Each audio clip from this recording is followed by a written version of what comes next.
নিজের হাতে বাংলাদেশের টাকার নতুন ডিজাইন করে তাক লাগিয়ে দিলেন ঢাকা বিশ্ববিদ্যালয়ের মেধাবী শিক্ষার্থী মোহাম্মদ সাদ আহমেদ। সম্প্রতি তিনি নিজ হাতে 50, 100, 200 এবং 1000 টাকার নোটের নতুন ডিজাইন তৈরি করে সামাজিক মাধ্যমে প্রকাশ করেন।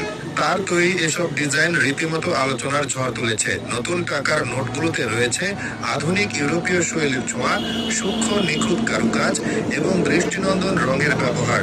প্রতিটি নোটে তিনি এমন কিছু নকশা ও উপাদান সংযোজন করেছেন যা আমাদের ঐতিহ্য, সংস্কৃতি ও আধুনিক বাংলাদেশের পরিচয়কে একসাথে ধারণ করে।